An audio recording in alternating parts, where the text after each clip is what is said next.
Industry పరంగా మీరు రావడానికి పెద్దగా స్ట్రగుల్ ఏం అవ్వలేదు అనుకుంటాను. మొన్న ఇదే క్వశ్చన్ అవసరాలు గారిని అడిగితే వచ్చాక పడ్డాను అన్నారు. నేను రావడానికి ఉన్నప్పుడు కూడా నేను పెద్ద స్ట్రగుల్ ఏం లేదండి.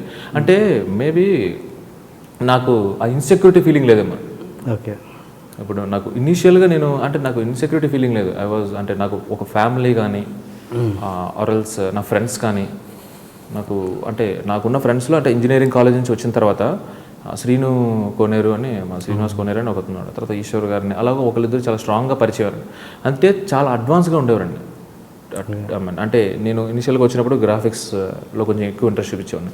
సోషల్ మీడియా నేను 2007లోనే bharatstudent.com అని సోషల్ మీడియా అందులో చేసేవాడిని. అప్పట్లో ఇంకా యూట్యూబ్ ఇవన్నీ డిజిటల్ మీడియా అసలు ఎవరికి తెలియదు అన్నమాట. సో ఒక డౌన్ ద లైన్ ఒక 4-5 years తర్వాత డిజిటల్ అనేది వైరల్ అయిపోతుంది, అది ఆ మార్కెటే వేరని నాకు అప్పుడే తెలుసండి. ఓకే. సో నేను ఆ డిజిటల్ మార్కెటింగ్ మీద 2007లోనే 75,000 చెక్స్ అలా నాకు అంత పే వచ్చేదండి. నాకు పెద్ద అంటే ఆ భయం లేకపోవడం ఇన్సెక్యూర్. అంటే రేపు నేను అంటే అసిస్టెంట్ డైరెక్టర్గా జాయిన్ అవుతానా, దీని తర్వాత డైరెక్టర్ అవుతానా అనే భయం అయితే లేదండి. ఏదో ఒక రకంగా సర్వైవ్ అవుతాను అనేది హ్యాపీ అండి. బట్ ఏంటంటే 1-2 సార్లు నాకు అవతల వాళ్ళు ఇచ్చిన అంటే ఇంట్లో వాళ్ళు కానీ ఫ్రెండ్స్ కానీ ఇచ్చిన సలహాలు వాళ్ళకి పుష్ే కొంచెం అంటే నేను మామూలుగా అయితే కొంచెం రిలాక్స్డ్గా ఉండేవాడిని. బట్ ఆ తర్వాత హ్యాపీయా అన్నాడు మా ఫ్రెండ్, 75,000 చెక్ హ్యాపీ అంటే అమ్మ సూపర్ హ్యాపీ బాబు, ఉన్నప్పుడు కొన్ని తీరిపోతే ఇంకా చాలా హ్యాపీగా ఉండొచ్చు, ఫోన్ కొనుక్కొచ్చేది అంటే మరి అది సినిమాలు ఎంటర్ వరుస్తుంది అన్నమాట. అనగానే ఇవన్నీ కాదు, ఇక్కడ ఉంటే 100% నీకు ఇంకా అంటే ఇది కానీ ఒక స్ట్రైట్ అవే ఒక 4-5 months కానీ ఈ రేంజ్లో డబ్బులు తీసుకుంటే, ఇంత పే తీసుకుంటే నువ్వు అసిస్టెంట్ డైరెక్టర్గా ఇంటర్న్గా నీకు మళ్ళీ 10,000 కూడా ఇవ్వరు, 5,000 కూడా ఇవ్వరు. సో అది ఎందుకని చెప్పి మళ్ళీ ఇటు వచ్చే అవకాశాలు ఉంది, ఒకసారి ఆలోచించుకున్నాడని. సో ఏమో 1 year అయితే వెళ్ళి ట్రై చేద్దాం అంటే నేను అంత సిన్సియర్గా కూడా ట్రయల్స్ చేయలేదండి అసిస్టెంట్ డైరెక్టర్గా. నేను యాక్చువల్గా లక్ష్మీకాంత్ చెన్నా అతని దగ్గర చేశానండి. లక్ష్మీకాంత్ చెన్నా దగ్గర 1 మూవీ చేశాను. తర్వాత పరశురామ్ దగ్గర ఒక సినిమా చేశాను. ఇంకొక నిఖిల్ మూవీకి ఐ రోట్, అంతే. అంతకుమించి నేను వేరే వాళ్ళ దగ్గర ఏమి వర్క్ చేయలేదు. ఓకే.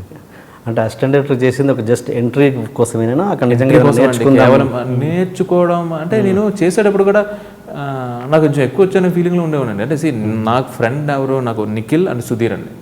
సుధీర్ టెక్నికల్గా చాలా స్ట్రాంగ్. ఓకే. చాలా అంటే చాలా స్ట్రాంగ్ సుధీర్. నాకు ఇనీషియల్గా వచ్చినప్పుడు 0 knowledge.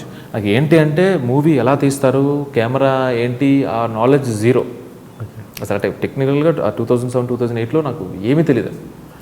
నేనేమనుకునేవానంటే నేను చెప్పే సీన్లకి నలుగురు నవ్వుతున్నారు, నలుగురు ఆ సినిమా కన్నా ఆ సినిమా ఒక ఈజీ కదండి, ఒక ఫ్లాప్ అయిపోయిన మూవీని అనలైజ్ చేయడం అనేది చాలా ఈజీ కదా.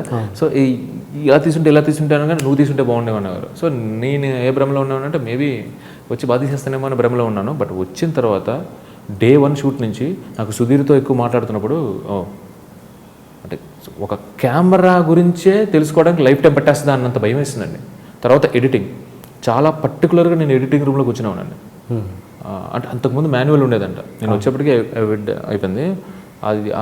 అవన్నీ తెలుసుకునే టైంకి అప్పుడు నాకు తెలిసి ఇదంతా తెలుసుకుని జరిగేసరికి అసలు నా లైఫ్ టైం సరిపోద్దా అన్నంత వ్యాస్ట్ సబ్జెక్ట్ అండి ఇది ఫిల్మ్ మేకింగ్. నిజంగా అవసరం అంటారు ఒక డైరెక్టర్కి కెమెరా గురించి ఎడిటింగ్ గురించి తెలుసుకోవాల్సిన అవసరం? డిపెండ్స్ అండి. అంటే ఇప్పుడు నాకు అనుకోండి నాకేం పూర్తిగా తెలియదండి. ఆబ్వియస్గా ఎడిటింగ్ కానీ పాలసీ దీని కానీ అంత పూర్తిగా తెలియాల్సిన నాలెడ్జ్ కానీ నాలెడ్జ్ ఉంటే డెఫినెట్గా ఇట్ విల్ హెల్ప్ అవుట్. 2 రకాలండి ఇక్కడ. ఎక్కువ తెలిసింది అనుకోండి మనం వాళ్ళ పనులు మనం చేసుకునేమో, ఇది ఎడిటింగ్ కానీ ఇది కానీ చక్కగా ఏంటంటే సజెషన్స్ తీసుకుని మనకు ఒక కామన్ సెన్స్ ఉంటుందండి. మనకు ఒక కామన్ సెన్స్ ఉంటుంది, దాన్ని ఫాలో వెళ్ళిపోతే మాత్రం హ్యాపీ. కంఫర్ట్ జోన్లో పెట్టామనుకోండి, ఇదర్ అది ఆర్ట్ డైరెక్టర్ కానీ డిఓపిని కానీ ఎడిటర్ని కానీ ఒక కంఫర్ట్ జోన్లో పెడితే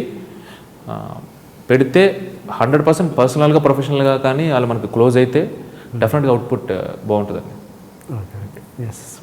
అండ్ నిఖిల్ అండ్ సుధీర్ వర్మ వీళ్ళిద్దరితో మంచి ఫ్రెండ్షిప్ సినిమా బిగినింగ్ నుంచి బిఫోర్ అంటే ఒక అసిస్టెంట్ డైరెక్టర్గా జాయిన్ అయినప్పుడు ఆల్రెడీ నిఖిల్ కూడా అంటే సినిమా అంటే అప్పుడు ఇంకా కెరీర్ స్టార్ట్ అవ్వలేదు అనుకోవాలండి. ఓకే. 2006లో అప్పటికి ఖాళీ నిఖిల్ పరిచయం అయినాక అప్పటికి నిఖిల్కి ఇంకా అదేంటి ఇంజనీరింగ్ అంటాను, ఇంకా అప్పటికి 2nd year అంతా. ఆ తర్వాత సుధీర్, మీ ముగ్గురం కలిపి ఒక సినిమా చేసేవాళ్ళం. అది 40% అయిపోయిందండి. ఒక మూవీ. ఓకే. చక్రి అని ఆయన డైరెక్టర్ అనమాట. అది తర్వాత ఇప్పుడు శశాంక్ ఉన్నారు కదండి, అనుకోకుండా ఒక రోజులో హీరో, ఆయన హీరో. చాలా పెద్ద కాస్టింగ్ అండి అప్పట్లో. సినిమా పేరేంటండి? ఇంకా అప్పుడు లేదండి. అండ్ చక్రవర్తి అని ఇంకొక ప్రొడ్యూసర్ అండి, ఆయన he's line producer for many movies అనమాట ఆయన. సో ఆ మూవీ స్టార్ట్ అయినప్పుడు, ఆ మూవీ స్టార్ట్ అయిపోయింది, చాలా పెద్ద కాస్టింగ్ అనుకున్నారండి అప్పట్లోనే. గొల్లపూడి గారు, శరత్ బాబు గారు, తర్వాత ఇంకా చాలా పెద్ద పెద్ద కాస్టింగ్ ఉందండి. జగత్ గారిని కానీ విలన్గా పెడదాం అనుకున్నారు అందులో. ఆయనతో మాటలు, ఆయన సెట్స్ కూడా వచ్చారన్నమాట. అనుకోకుండా 30% ఎంతో అయ్యి ఆగిపోయిందండి వేరే ఏదో రీజన్స్ వల్ల. అక్కడ ఆ సినిమా ఆగిపోయింది, కానీ నేను, సుధీర్, నిఖిల్ బాగా క్లోజ్ అయిపోయాను. పెద్ద మూవీస్ కూడా ఏమేమి లేవు. నిఖిల్ దానికి చిన్న role, Shashank brother. Okay okay. అది హ్యాపీ డేస్ కంటే బిఫోర్ 2006 అండి. ఓకే. తర్వాత వచ్చిన తర్వాత మీ ముగ్గురు మళ్ళీ హైదరాబాద్ నవాబ్స్ అనే మూవీకి అసిస్టెంట్ డైరెక్టర్గా జాయిన్ అయ్యాను. నేను, సుధీర్, నిఖిల్ కూడా అప్పుడప్పుడు వచ్చి ఇంటర్న్గా చేసేవాడు అనమాట.